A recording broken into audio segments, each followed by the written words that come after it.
हनुमान जी की उपस्थिति कलयुग में भी मानी गई है। हनुमान जी के बारे में तुलसीदास लिखते हैं, संकट कटे मिटे सब पीरा, जो सुमिरई हनुमत बलबीरा। हमेशा अपने भक्तों को संकट से निवृत्त करने वाले हनुमान जी इस युग में भी सक्रिय माने जाते हैं। बजरंग बली के उन 10 गुणों के बारे में विचार करेंगे जो न केवल आपको पुरुषार्थी बनाएंगे बल्कि आपके भक्तिपूर्ण जीवन के उद्देश्य के लिए भी काफी प्रेरक होंगे। नंबर 1, संवाद कौशल। सीता जी से हनुमान पहली बार रावण की अशोक वाटिका में मिले। इस कारण सीता उन्हें नहीं पहचानती थी।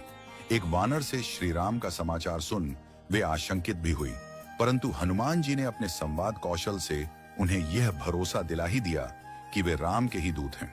नंबर 2, विनम्रता। समुद्र लांघते वक्त देवताओं ने सुरसा को उनकी परीक्षा लेने के लिए भेजा। सुरसा ने मार्ग अवरुद्ध करने के लिए अपने शरीर का विस्तार करना शुरू कर दिया।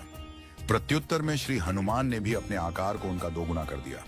जस जस सुरस बदनु बढ़ावा, तासु दून कपी रूप देखावा।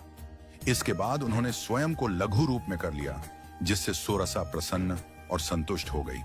अर्थात केवल सामर्थ्य से ही जीत नहीं मिलती है, विनम्रता से समस्त कार्य सुगमता पूर्वक पूर्ण किए जा सकते हैं।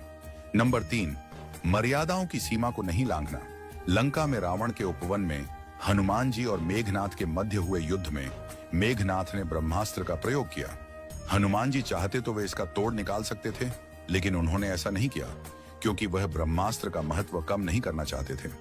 इसके लिए उन्होंने ब्रह्मास्त्र का तीव्र आघात सह लिया, हालांकि यह प्राणघातक भी हो सकता था। यहाँ गुरु हनुमान हमें सिखाते हैं कि अपने आदर्शों से कभी समझौता नहीं करना चाहिए। तुलसीदास जी ने हनुमान जी की मानसिकता का सूक्ष्म चित्रण इस पर किया है। ब्रह्मा अस्त्र ते ही साधा, कपि मन कीन्ह विचार, जौ न रहा सरमानहु, महिमा मिटाई अपार। नंबर 4, बहुमुखी भूमिका में हनुमान। हम सामान्यतया अपनी शक्ति और ज्ञान का प्रदर्शन करते रहते हैं, कई बार तो वहां भी जहां उसकी आवश्यकता भी नहीं होती। तुलसीदास जी हनुमान चालीसा में लिखते हैं, सूक्ष्म रूप धरि सियन ही दिखावा, विकट रूप धरि लंक जरावा। सीता के सामने उन्होंने खुद को लघु रूप में रखा क्योंकि यहां वह पुत्र की भूमिका में थे, परंतु संघारक के रूप में वे राक्षसों के लिए काल बन गए। एक ही स्थान पर अपनी शक्ति का 2 अलग अलग तरीके से प्रयोग करना हनुमान जी से सीखा जा सकता है। नंबर 5, समस्या नहीं समाधान स्वरूप। जिस समय लक्ष्मण रणभूमि में मूर्छित हो गए, उनके प्राणों की रक्षा के लिए वे पूरे पहाड़ उठा लाए क्योंकि वे संजीवनी बूटी नहीं पहचानते थे। हनुमान जी यहाँ हमें सिखाते हैं कि मनुष्य को शंका स्वरूप नहीं वरन समाधान स्वरूप होना चाहिए।